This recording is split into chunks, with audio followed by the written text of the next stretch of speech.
Welcome to our patient education program hosted by Hishir International, specialist clinics and research institute for misophonia, tinnitus, and hyperacusis. Each month, we're exploring a different topic within sound sensitivity, aiming to give you a broader knowledge and understanding of these conditions. My name is Joanna Barker, and I'm your host for these sessions. I've been an audiologist for the last 12 years, and I'm a specialist in misophonia, tinnitus, and hyperacusis. Today, we are joined by Charlotte Bigras, audiologist and PhD in hearing sciences from the University of Montreal. She specialises in the sensory and affective perception of sounds, including conditions such as hyperacusis and tinnitus. Her research focuses on the cognitive and emotional mechanisms of sound perception, with a particular interest in sound therapy and mild traumatic brain injury. Charlotte is kindly sharing a presentation with us which examines how two tools, the Hyperacusis Questionnaire and the Noise Sensitivity Scale, help us understand sound tolerance issues. By comparing their use in healthy adults and veterans, it reveals important insights into the overlapping differences between hyperacusis and noise sensitivity, shedding light on these often misunderstood conditions. There will be the opportunity to ask questions after the presentation, so please feel free to post these through the chat function. Thank you so much, Charlotte, for joining us. I will now hand over to you. Well, thank you, Joanna, for the introduction and for inviting me. I will share my screen. Is it the right one? I'm not sure. No. Yeah, that's perfect. I think it's this one. Okay. Can you see my screen? I can, thank you. Good. Okay, well, it is a pleasure for me to be here today and contribute to this patient education program, which I find extremely useful and relevant to patients and also clinicians. So to briefly introduce myself again, I am a clinical audiologist from Quebec, Canada. I've been doing research on tinnitus and hyperacusis for close to 10 years now. I just finished my PhD on the subject of hyperacusis specifically. As part of my thesis, I worked on this study, which was published just last year in 2024. The title is Noise Sensitivity or Hyperacusis, comparing the Weinstein and Khalfa Questionnaires in a community and a clinical sample. First, I'd like to acknowledge my co-authors, Sarah M. Theodorov and Emily G. Tillman from the National Center for Rehabilitative Auditory Research in Portland, Oregon, USA, and Sylvie Hébert, full professor at the University of Montreal, and my dear PhD supervisor. I sincerely thank them all for their work and support throughout this project. So I'm happy to share with you today our results and give you some insights I've gained from this study and from my PhD work in general. As an overview, I will introduce what are decreased sound tolerance conditions, some available clinical tools we have, the methodology in our study, key results, the clinical implications, the remaining unanswered questions, and our next steps. Decreased sound tolerance conditions include, but are not restricted to, hyperacusis, noise sensitivity, misophonia, and phonophobia. This is probably not the first time you hear of these terms. You may have also heard of other synonyms such as auditory sensitivity, sound intolerance, hypersensitivities, and others. The terms and definitions might vary according to different sources. And the reason for that is that there is still a lack of consensus among researchers and clinicians about the right terminology and distinctions between these conditions. For today, we will focus on hyperacusis and noise sensitivity. I will start by describing to you my understanding and working definitions of those two conditions. First, what is hyperacusis? I like to use a visual example. So imagine you're turning the volume control or volume dial to listen to your music. If you have normal hearing without hyperacusis, you start hearing music from early on the dial at the green line, and you can enjoy your music at low, medium, or very high volume. you only feel discomfort when the volume is very, very high at the red line here. So you have a wide range of intensities to enjoy music. Meanwhile, with hyperacusis, you also hear the volume early on the dial, but your tolerance threshold is much, much lower. See the red line here? So around the middle of the volume control, the sound already feels too loud. So you have less space, less range to enjoy your music comfortably. And how would this manifest in real life? Well, as you may know, it is hard to avoid loud sounds in our modern society. Hyperacusis can lead to significant distress, functional impairment, overprotective behaviors, and social isolation. Now, hyperacusis discomfort is different from the discomfort caused by hearing loss. Here, you need to turn the dial much, much higher, much longer before you hear anything. But once you hear your music, your threshold of discomfort, the red line here, comes very fast. This means even a small increase can quickly feel too loud. Again, the comfort zone is small, but this is for a different reason than hyperacusis. That said, it's also possible to have hyperacusis with hearing loss, which might lead to an even smaller range of comfort to listen to your music. All of this to say that this simple visual example is to show what pure hyperacusis might look like according to recent definitions, where any sound that reaches a certain volume becomes unbearable. But of course, as you may know, it's often more complex than that in reality. Other factors like the type of sound, the emotional state of a person, or the context in which the sound is heard can all influence how someone reacts to sound. Now, maybe this is the first time you hear of noise sensitivity. We don't talk about it much in audiology, but it is starting to get more attention. Originally, noise sensitivity stems from psychology research. And noise sensitivity is about how much a person can tolerate ambient noise, regardless of its volume. It has been considered a personality trait, but it also could be acquired after a traumatic brain injury, for example. People who are noise sensitive often notice sounds more, feel more annoyed or overwhelmed in presence of noise, and have difficulty getting used to noise.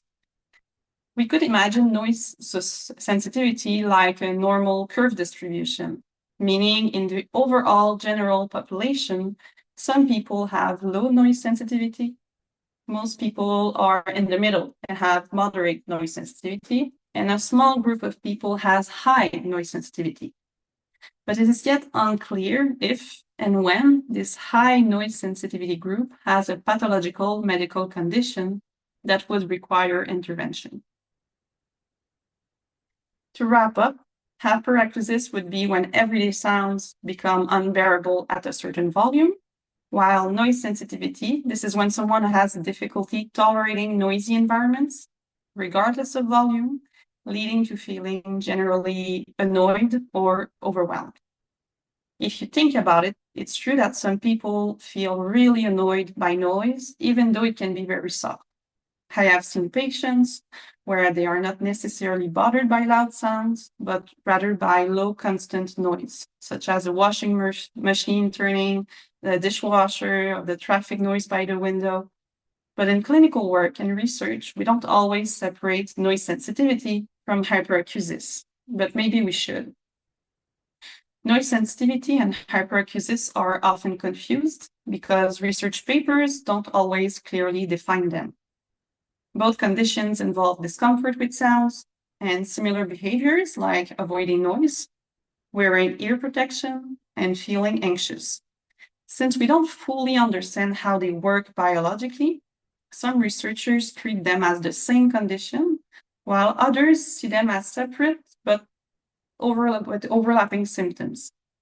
Another reason for the confusion between hyperacusis and noise sensitivity is that we don't have reliable measures for either condition. Among the available clinical tools we have, there are self-reported questionnaires. such as the Hyperacusis Questionnaire, which acronym is HQ, and the Noise Sensitivity Scale, or NSS. If you consulted an audiologist, you might have completed such questionnaire where you answered questions such as, are you easily bothered by noise? On a scale from no, yes a little, to yes a lot. Such questionnaires help us clinicians get a better glimpse at the severity of your problem. We can sum up your answers into a total score, which we can compare to established norms. We can also use this score to follow improvements during treatment, meaning that a reduction in score, for example, could indicate to us that a treatment such as CBT or sound therapy was successful. The HQ is a 14-item questionnaire where the patient answers each question on a scale from no, yes a little, yes quite a lot, to yes a lot, with a maximal score of 42. You can easily find this questionnaire online. The HQ was created in 2002 by Stéphanie Khalfa, a doctor in neuroscience, and her team in France. It was published in an ENT journal. Its purpose was to quantify and evaluate hyperacusis. It was built on recurring themes and hyperacusis surveys and specific populations like veterans with hyperacusis. It was developed within a random selected sample from the general population, mostly university students. It is by far the most used hyperacusis questionnaire in clinical audiology. Various clinical cutoff scores were suggested through the years. For example, if you get a score at or higher than 22, 26, or 28, you would reach a clinical score for hyperacusis. Even though the HQ is the most used, it has been repeatedly criticized for not accurately measuring hyperacusis, but mixing it up with other auditory conditions. For example, if you look at question number 5, it tells you, do you have difficulty listening to conversations in noisy places? Well, if you have hearing loss, you might respond with yes a lot to this question without having hyperacusis per se. And yet you will still get a high score on the HQ and maybe categorized as having hyperacusis. And that is exactly what is being criticized and a limitation which we will come back to. Next, there is the NSS, which is a 21-item questionnaire where you have to rate on a 6-point Likert scale. At what point do you agree with each sentence for a maximal score of 105? For example, item 1 says, I wouldn't mind living on a noisy street if the apartment I had was nice. The NSS was introduced even earlier than the HQ in 1978 by a psychologist named Neil D. Weinstein in the US. It was published in the Journal of Applied Psychology. Its purpose was to measure self-reported noise sensitivity and associated emotional reactions. This questionnaire was developed with a community sample of college students to measure how they were sensitive to the noise in their dorm rooms. It has been mainly used in community settings and research, including academic settings, transportation-related noise, and sleep disturbance studies. Already you can see that there are noticeable differences in how the two questionnaires were developed, given that they emerged over more than 20 years apart and in different realms of research. And yet some questions do look very similar, such as the question 4 of the HQ, do you have trouble concentrating in noisy surroundings, is similar to question 14 of the NSS. I'm good at concentrating no matter what is going on around me. Or question 14 of the HQ, do noise and certain sounds cause you stress and irritation, is similar to question 10 of the NSS. Sometimes noises get on my nerves and get me irritated. So audiologists have been using the HQ, while psychologists and urban planners have been using mostly the NSS. This prompts the question, do these questionnaires measure the same thing? And more generally, are hyperacusis and noise sensitivity one and the same condition? This brings us to our objectives, which were to first examine HQ and NSS score patterns and correlation in clinical versus non-clinical populations in order to provide normative data for clinical applications and future research, but also to determine how people who self-report decreased sound tolerance compare on the HQ and the NSS, and more generally, to explore distinctions between hyperacusis and noise sensitivity.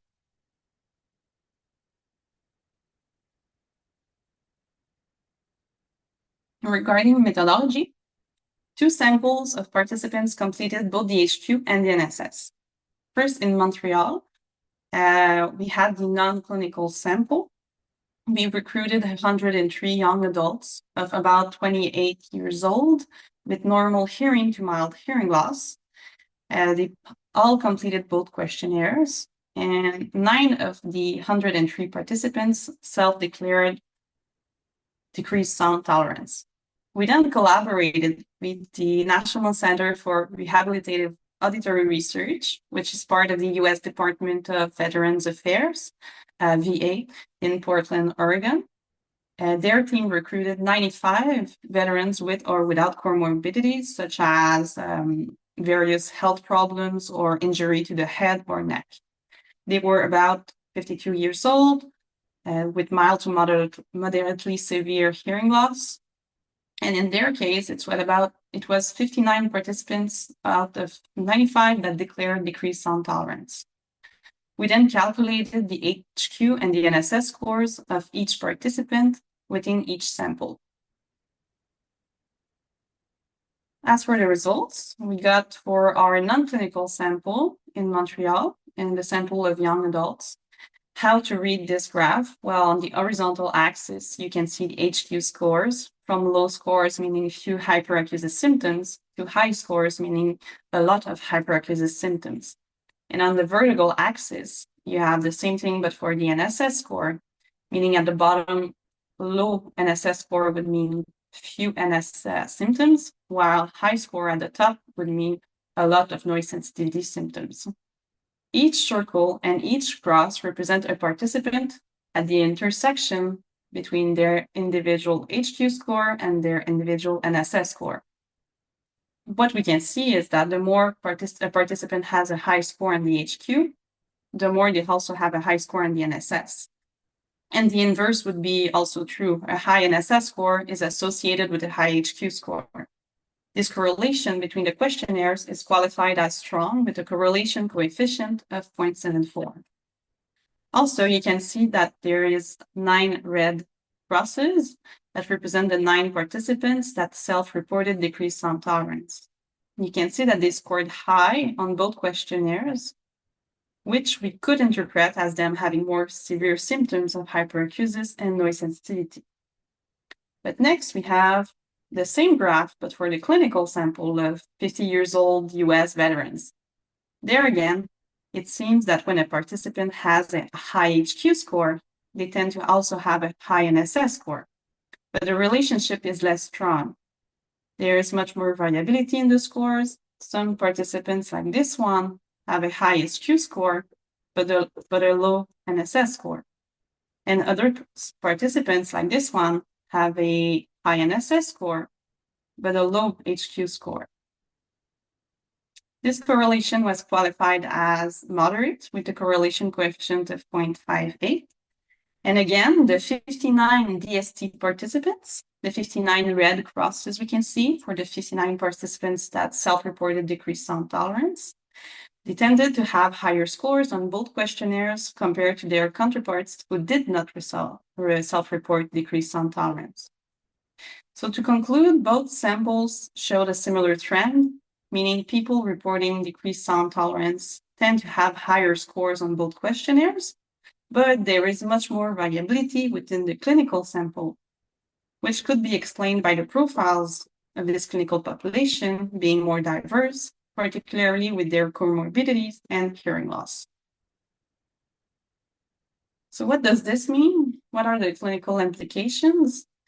This was the first large-scale study using both HQ and NSS questionnaires at the same time within the same participants in two large samples.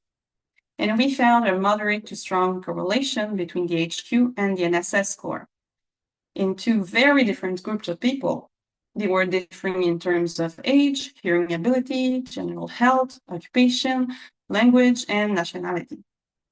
This suggests that the questionnaires overlap a lot in what they measure, which makes it harder to clearly separate out what is hyperacusis from what is noise sensitivity. This is in line with what we observed before, that some items in both questionnaires do look a lot alike. Well, this raises concerns about the validity of both questionnaires. Do they really measure what they intended to measure? We know the HQ has been criticized for having questions relating more to the hearing loss than to hyperacusis, as we saw. Also, the definition of hyperacusis certainly changed since 2002 when the HQ was first introduced. And notably, it is not clear if the HQ considers the notion that for hyperacusis, all sounds become unbearable at a certain set volume. It is not clear if the HQ considers that notion. But importantly, the HQ and the NSS do not measure the same thing. We saw in the clinical veterans population that some participants could have a high score on one questionnaire and a low score on the other. But at this point, we can't say with certainty, indeed, this participant has hyperacusis, but not noise sensitivity. We just know that these questionnaires overlap, and only to some extent. This also means that these questionnaires are not to be used interchangeably, meaning you can't replace one with the other. As a clinician, you might want to consider using both and analyzing the individual item per item responses to see what is really the problem of your patient. This means the total score we sum up is just an overview of the condition severity, but individuals' item responses in a more thorough clinical interview might inform you in more details on what is the problem. Is it that my patient finds that sounds are too loud? Is it too noisy without necessarily being loud? Or is it that my patient has difficulty hearing or concentrating in noisy environments? It could be one or a combination of these complaints. And this subclassification could allow for more targeted treatments accordingly. So this brings us to a need to better distinguish hyperacusis and noise sensitivity. Also, I invite clinicians who are interested in using these questionnaires to refer to our now published normative data. And here are some unanswered questions that remain and which I endeavor to get answers to in the coming years. So first, are hyperacusis and noise sensitivity part of the same spectrum or distinct conditions? I am leaning more towards two distinct conditions, but it remains to be proven. And second, what criteria distinguish normal noise sensitivity from a pathological condition requiring diagnosis and treatment? To do that, we need to identify pertinent biomarkers or behavioral indicators. And third, what role does central gain play in both conditions? Central gain is the most popular mechanism to explain hyperacusis. According to this hypothesis, central gain is the brain's way of compensating for reduced auditory input. So you imagine the brain turning up the volume when it thinks it's not getting enough signal. In hyperacusis, central gain may become dysregulating, amplifying sound signal excessively and causing pain or discomfort. While in noise sensitivity, central gain might interact more with emotional centers, or there might be entirely other mechanisms at play there, notably regarding the ability of the brain to filter out unwanted noises. Finally, would hyperacusis and noise sensitivity require different treatment approaches? Well, if we agree on different mechanisms, then yes, we should have different approaches. Sound therapy and CBT might work well to recalibrate central gain in hyperacusis, but other avenues like mild amplification or noise canceling might work better for conditions such as noise sensitivity. So what are the next steps? Well, first, we need to reach a consensus on terminology and the clinical manifestations of hyperacusis and noise sensitivity. The next step is definitely to conduct a more thorough psychometric analysis, which was not our end goal here. But as we gather more data, we will be able to do more advanced statistics to verify the HQ and the NSS measure what they intend to measure. And if not, how can we move forward? An alternative would be to validate or develop more recent questionnaires. So remember that the HQ was created in 2002 when hyperacusis was barely studied, and it was first validated in a non-clinical sample composed mainly of university students. The author, Stephanie Khalfa, was a true pioneer, and the HQ has been useful for over 20 years. But today, with more precise definitions, it may no longer be the best fit.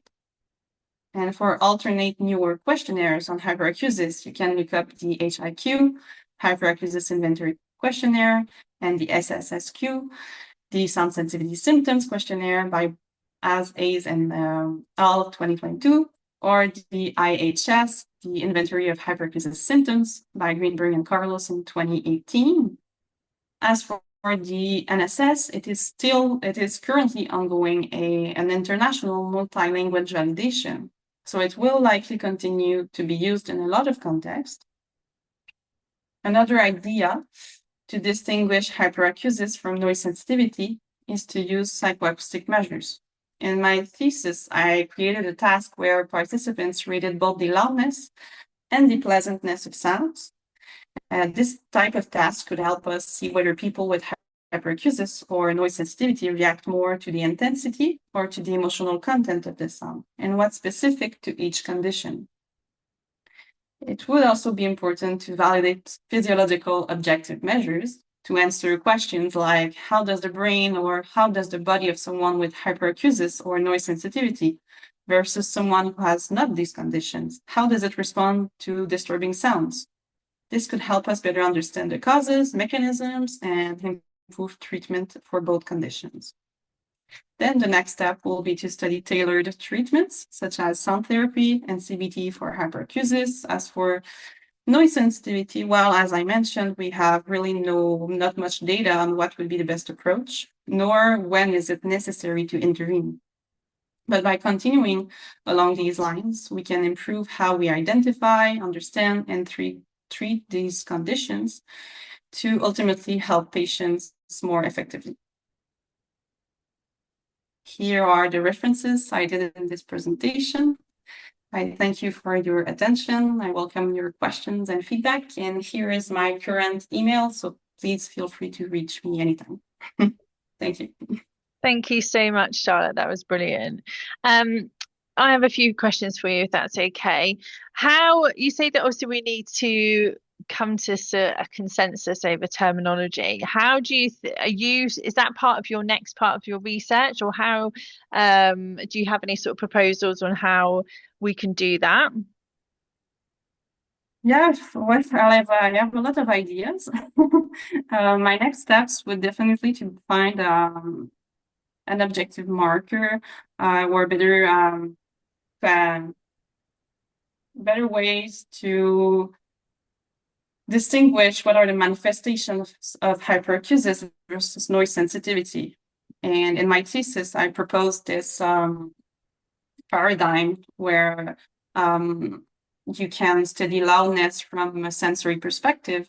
Like, do you find the sound as too loud, not loud, too loud?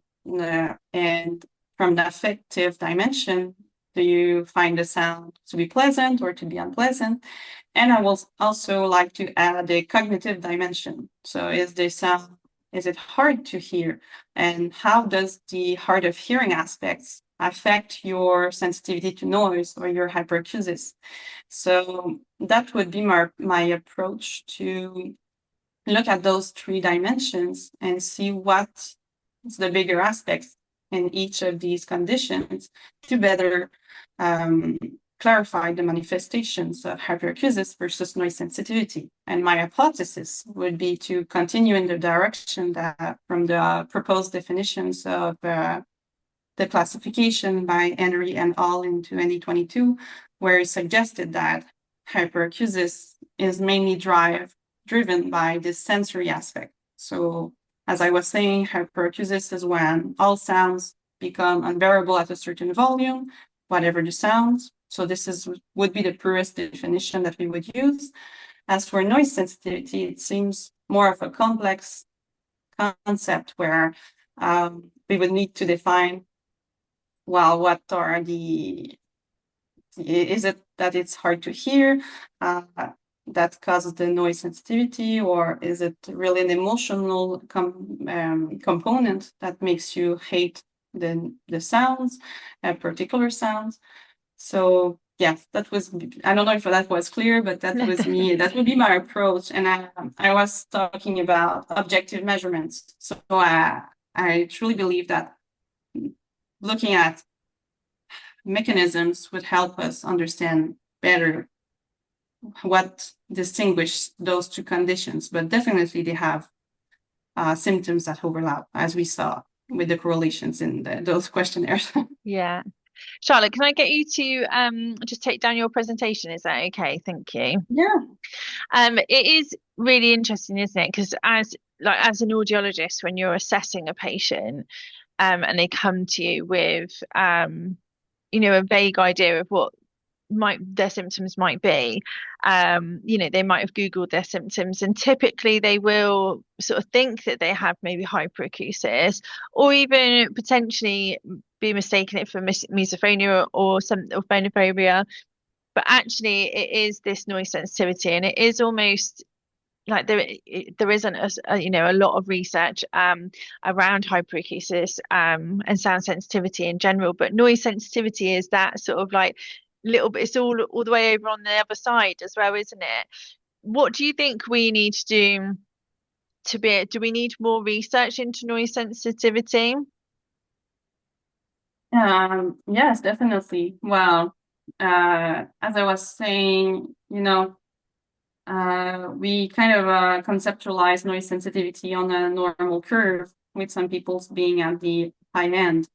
And we could just accept that some people are more noise sensitive, and that's how it is, but the thing is that we get patients in the clinic and who are very bothered by noise. And as audiologists, I guess it would be our job to have solutions for those people. And from now on, we've been mostly categorizing those patients as having intolerance to sounds or hyperacusis, or a more umbrella term. But I think that categorizing it as noise sensitivity and knowing the mechanisms and the best way to treat it would be useful. So yeah, I would like to continue the research on that subject, as well as hyperacusis, which is very important. And it's not to say that some people might not have both, especially after a traumatic brain injury, for example. You see people who are very bothered by loud sounds, but also by continuous sounds in their environment. Yeah. So, and also, there seems to be a strong correlation with neurodiversity as well in sound sensitivities. And it tends to be those types of patients who have the multiple diagnosis. They've got tinnitus, they've got hyperacusis, they've got misophonia. So it may well be that there's a noise sensitivity element in there as well. Yeah, yes, definitely. And we know there are a lot of there's a high prevalence for hyperacusis in autistic studies, in ADHD studies. But is it really hyperacusis, or is it how the authors defined the hyperacusis? Yeah. And especially in autism, there are varied definitions, and from what I've seen, this is not my expertise at all, but I did a scoping review on electrophysiological measures for hyperacusis. And from what I've seen is that autism studies sometimes didn't separate out what was over reactions to sound or under reactions to sounds, or so there is definitely a need for better characterization, so we know what we are studying, and we know, so we can compare studies between themselves. But yeah, it is definitely in the neurodivergence realms of research that we should continue in this field. Yeah.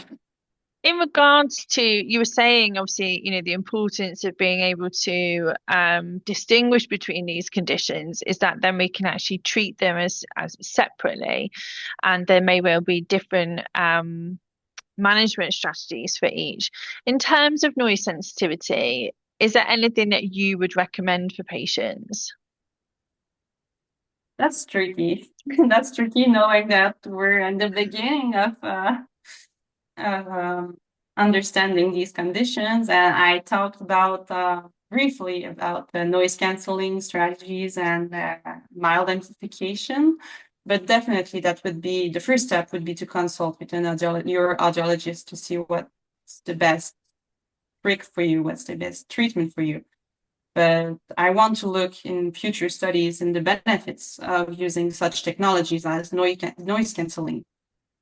We might say we don't recommend generally to use earplugs for a long period of time, because it might worsen the problem. You might get more sensitive, like wearing sunglasses for an entire day, you will get more sensitive to the sun.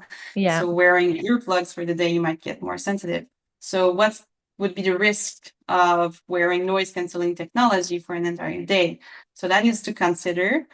But in certain situations, to get functionality, I think that we could benefit from mild amplification or noise canceling technology for people for which it is a priority and it is influencing their day-to-day life. Yeah, so that I would definitely look into that. Yeah, it's interesting, isn't it? Because then you obviously always on a specific patient basis, isn't it? Because then if you have a patient who has tinnitus, they may not be able to wear earplugs because that might amplify their tinnitus. It's really obviously it's done by by case basis. On the tinnitus front, with new questionnaires, do you feel that there's a relevance in asking about whether sounds have an impact on their tinnitus? Because I have seen recently quite a lot of patients who aren't experiencing, well, I suppose they are experiencing discomfort from loud sounds, but their loud sounds is almost triggering their tinnitus. And so that's where they're experiencing the discomfort rather than a physical sensation. Do you think that the questions like that will be included in sort of new questionnaires? Yes, good question, definitely. We know, we've seen many patients that have this kind of triggering aspect of sounds and the effect the sounds have on their tinnitus. And it would affect management as well.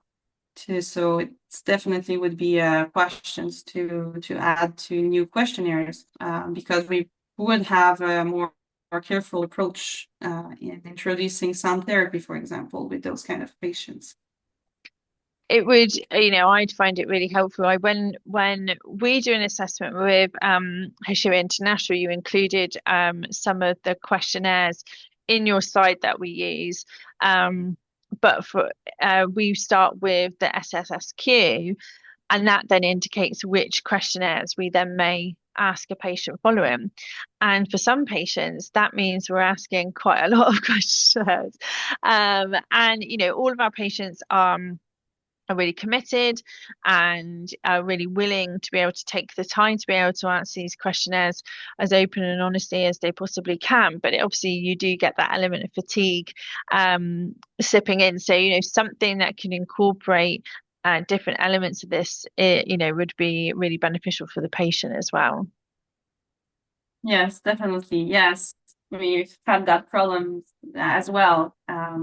It gets tiring, and the thing is, for patients will tend to get so tired of answering questionnaires, they won't look at the questions anymore, and then we don't get reliable data. So as a researcher, I'm interested in having the more data possible, but I also want the valid data. And Yeah. as a clinician, I also want what's best for my patient and what will help him best. Um, so yeah, what you're talking about, having a protocol with the SSSQ as first to kind of screen what is the priority right now, I think that's the best approach, really. Yeah. It's really interesting. So what are your next steps then? What's the first thing that you're like moving on to now? Well, I will be starting soon postdoctorate studies to study the physiological markers of noise sensitivity and hyperacusis. So yeah, that's what's really interesting me right now, Yeah. and not just physiological, but also probably psychoacoustics. I'm still in the process of defining the project, but that's what's interesting me, and eventually I want to test new management tools and draw maybe I'm eager to see or to collaborate to an eventual guidelines for sound tolerance disorders. That will be really helpful. That would Yeah. be helpful. Yeah, it all sounds really intriguing and exciting, and I know these things take they're a process and they take a lot of time. But I'm really excited to follow your work, and obviously you can share that with us as you go along. We'd really appreciate that. Oh, that's nice. Thank you. Thank you so much, Charlotte, for joining us today and sharing with us your presentation. We really appreciate it. Charlotte shared her email address in the presentation, and we'll include that one so that anyone that wishes to get in contact with you, that they will be able to.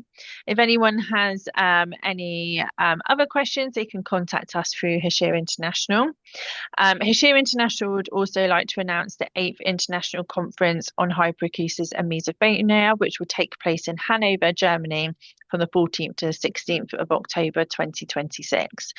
The International Conference on Hyperacusis and Misophonia has established itself as the foremost global forum for advancing research, clinical practice, and patient advocacy in the fields of hyperacusis and misophonia. The conference has successfully brought together a diverse multidisciplinary community, including otorhinologists, audiologists, psychiatrists, psychologists, neurologists, occupational therapists, speech and language therapists, hearing aid dispensers, social workers, teachers, neuroscientists, and other allied professionals involved in patient care and research. Over the 3 days, attendees will be offered keynote addresses from distinguished panel of world-renowned experts, an interdisciplinary program featuring audiology, ENT, mental health, neuroscience, psychoacoustics, psychometry, and neurology. Insights from leaders in medical, surgical, rehabilitative, and mental health research, as well as voices of those with lived experience of hyperacusis and misophonia and their families. A specialist exhibition showcasing innovations in hearing care, therapy tools, and support services.